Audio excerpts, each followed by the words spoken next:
Bienvenidos a esta nueva exploración. Hoy nos enfrentamos a un texto fundamental, de esos que marcan un antes y un después en la comprensión de cómo nos construimos como sujetos.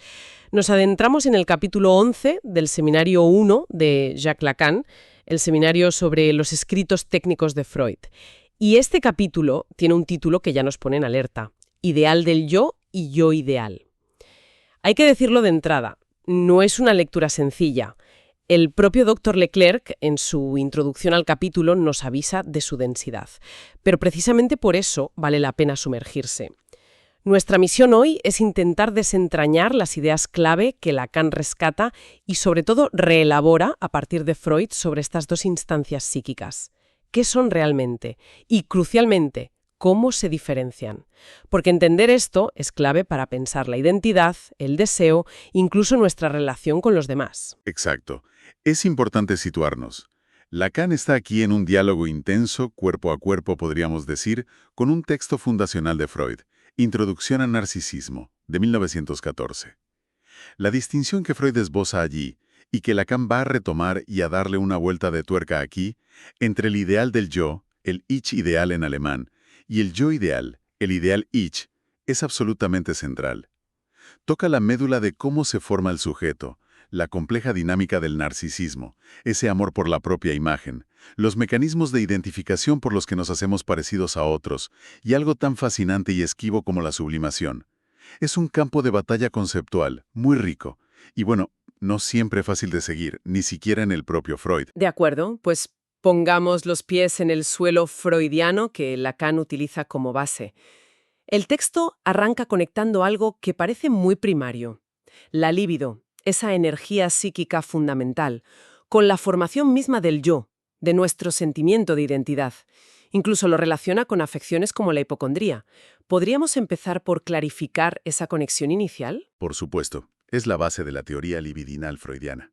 Freud propone que la libido, esa energía pulsional, puede dirigirse hacia los objetos del mundo exterior, la libido objetal, o puede replegarse e investirse sobre el propio yo, la libido narcisista. Observó que en ciertos cuadros clínicos, como la melancolía, la psicosis o incluso en la hipocondría, parecía producirse una retirada masiva de esa energía libidinal de los objetos y una concentración en el yo. En la hipocondría, por ejemplo, esta estasis libidinal en un órgano o en el cuerpo genera esa preocupación angustiosa, esa sensación de enfermedad. Esto es crucial porque establece que el yo no es solo el agente que ama, sino que puede ser el mismo objeto de amor, un reservorio de líbido. El narcisismo, entonces, no es solo una etapa infantil, sino una dimensión estructural de la psique, vamos. Entendido, el yo como posible objeto de inversión libidinal. Y es justo ahí, pensando en cómo funciona ese amor propio, ese narcisismo, que Freud introduce estas dos figuras: yo ideal e ideal del yo. A veces suenan parecidos, casi intercambiables, pero Lacan, siguiendo las pistas de Freud, va a insistir en que su diferencia es estructural. El texto empieza a desgranar esa diferencia. ¿Cómo podríamos plantear esa primera distinción fundamental? Es la distinción clave de este capítulo. Aunque, como veremos, su relación es compleja, dialéctica. No son compartimentos estancos. Pero para empezar a diferenciarlos, podríamos decir, el yo ideal, el Ich ideal, está del lado del narcisismo primario. Representa esa imagen mítica de perfección, de completud, de autosuficiencia, que asociamos a la infancia más temprana, a ese estado, quizás imaginario, anterior a las frustraciones, a la dependencia, a la división. Es como una nostalgia de una omnipotencia perdida. Freud lo vincula a esa famosa imagen de Su Majestad del bebé, esa proyección idealizada que los padres hacen sobre el niño, esperando que cumpla los sueños que ellos no pudieron realizar. Es una formación que pertenece primordialmente al registro que Lacan llamará imaginario. Es una imagen cautivadora, una forma perfecta en la que el sujeto se aliena gozosamente. En cambio, el ideal del yo, el Ich ideal, se constituye más tarde. Es el resultado de la convergencia de ese narcisismo primario con las identificaciones. Primero a las figuras parentales y luego a sus sustitutos, maestros, héroes, figuras admiradas, líderes. Este ideal del yo funciona como una instancia crítica, como un modelo internalizado al que el yo aspira y con el cual se mide constantemente. Es la base de la conciencia moral, del sentimiento de culpa, de la vergüenza cuando no estamos a la altura. Es lo que nos impulsa a esforzarnos, a cumplir ciertas exigencias. Este ideal del yo está fundamentalmente ligado al registro simbólico, a la ley, a las normas culturales internalizadas, a la palabra del otro. Freud dice que es el heredero del narcisismo primario, sí, pero es un heredero que ha pasado por el filtro de la identificación y de la ley simbólica. Vale, a ver si lo sigo. Simplificando mucho, sería algo así como: el yo ideal es esa foto perfecta, quizás inalcanzable, de mí mismo, que viene de muy atrás, ligada a la imagen. Y el ideal del yo es más bien como un faro, un punto de referencia simbólico, un modelo internalizado que me dice: así debería ser, y que viene de las expectativas de los otros, de la cultura, de la historia personal. Algo así. Pero también se señala que el propio Freud a veces los confundía o usaba indistintamente, sobre todo al principio, y que lo importante es su coexistencia, su relación. Exactamente, has captado la atención. No son dos cosas totalmente separadas. Freud mismo, aunque los distingue teóricamente en Introducción al Narcisismo, en otros textos posteriores a veces los solapa. Lo crucial es entender su relación dinámica, su dialéctica.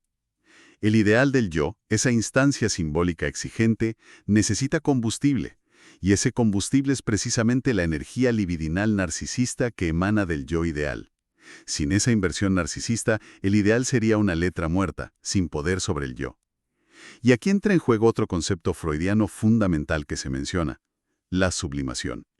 La sublimación es ese destino de la pulsión por el cual la energía libidinal es desviada de su meta sexual directa hacia fines considerados socialmente valiosos: el arte, la ciencia, la creación intelectual, el compromiso social. Este desvío está íntimamente ligado al ideal del yo. Es el ideal del yo el que propone esas metas elevadas. Y lo interesante es que la satisfacción que se obtiene por la vía de la sublimación, según Freud, tiene la particularidad de que escapa a la represión.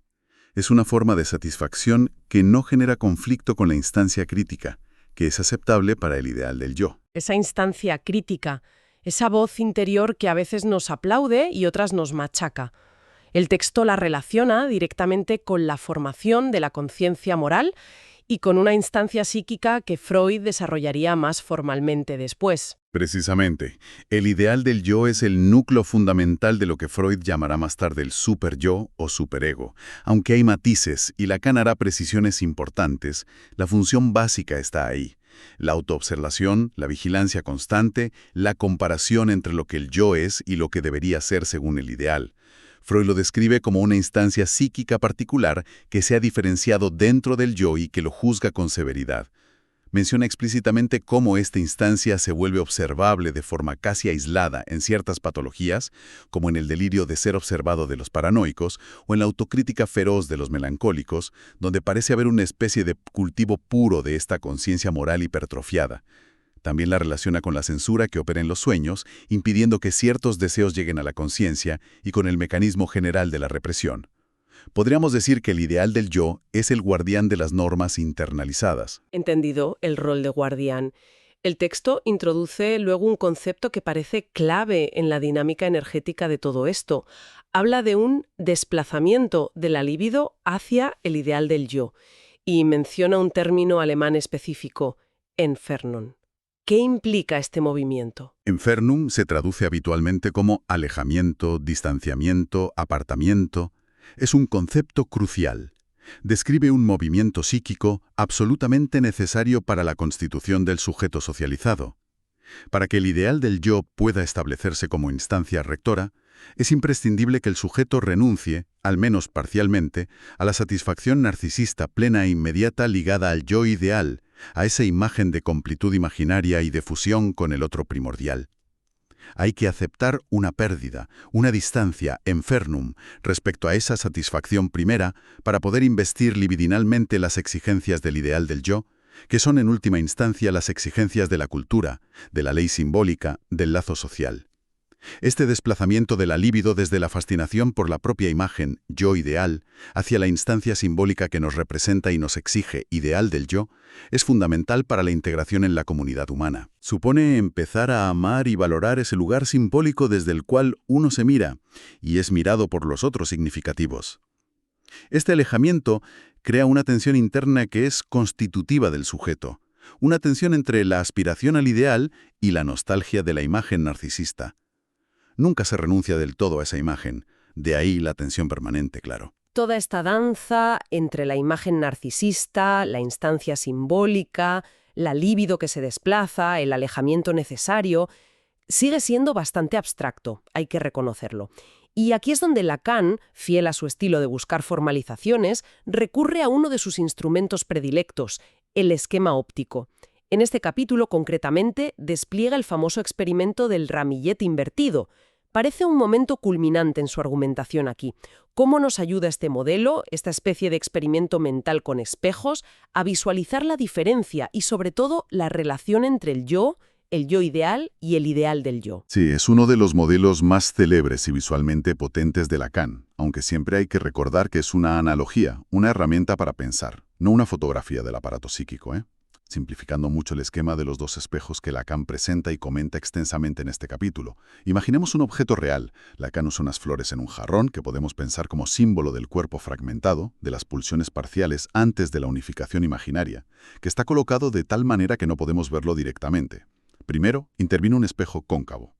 Este espejo, por sus propiedades ópticas, representa la función del estadio del espejo tal como Lacan lo teorizó, esa primera identificación fundamental a una imagen unificada y también la maduración fisiológica necesaria. Este espejo cóncavo crea una imagen real de las flores pero invertida. Lacan la llama I'. Esta imagen real, I, es un primer esbozo de unificación del cuerpo, una primera forma total, pero todavía pertenece al plano imaginario. Es una imagen que se forma objetivamente en el espacio, como un espejismo tangible, digamos. Ahora entra en juego el segundo espejo, un espejo plano. Este espejo plano representa al otro con mayúscula, el orden simbólico, el lenguaje, la mirada del otro que nos nombra y nos sitúa. Cuando miramos a través de este espejo plano, pero, y esto es crucial, desde un punto de vista muy específico, que Lacan designa como I, entonces vemos una imagen virtual. Es la imagen del ramillete, esta vez derecho, completo, como flotando armoniosamente en el florero virtual. Lacan la llama IA. Aquí viene el kit de la cuestión en relación a nuestra pregunta. Esa imagen virtual, IA, completa, unificada, bella, coherente, que el sujeto ve en el espejo plano y en la que se reconoce jubilosamente, ese soy yo, esa es la función del yo ideal, idealich, en la que el sujeto se aliena, con la que se identifica imaginariamente. Es una gestal cautivadora, puramente imaginaria. Pero, y esta es la genialidad del esquema, ¿desde dónde hay que mirar para que esa imagen virtual perfecta, idea, aparezca correctamente en el florero? Hay que situarse en el punto I. Ese punto I, el lugar del ojo que mira, el punto desde donde la mirada organiza la visión y confiere sentido y coherencia a la imagen ideal, ese punto representa el ideal del yo, ich ideal. Es el punto simbólico por excelencia, el lugar del otro, la instancia que sanciona la imagen, que le da su valor, su legitimidad, su significado dentro de un orden. Pertenece al registro simbólico. Por lo tanto, lo que el esquema óptico nos muestra de forma brillante es la tesis central de Lacan aquí. El yo, entendido como esa identificación a la imagen IA, no es una sustancia, sino que se constituye en la articulación, en la tensión, entre lo imaginario, la fascinación por la imagen del yo ideal, y lo simbólico, el punto de vista del ideal del yo, que representa la ley, el lenguaje, la mirada del otro. Nuestra identidad más profunda se forja en esa relación compleja entre la imagen que nos atrapa y el lugar simbólico desde el que nos miramos y somos mirados desde donde nos validamos o nos juzgamos. Es realmente potente cómo un modelo tomado de la física óptica puede iluminar algo tan íntimo y a la vez tan esquivo como la construcción de la identidad. Queda mucho más claro que el yo no es algo que está ahí desde el principio, sino que emerge de esta relación estructurada con una imagen que nos fascina y un punto simbólico que nos interpela desde fuera, por así decirlo. Casi al final del capítulo, el texto menciona brevemente una aplicación de toda esta lógica a un fenómeno muy humano, el enamoramiento, la Verliebtheit freudiana. ¿Podemos tocar ese punto? Sí, es una derivación lógica y muy ilustrativa.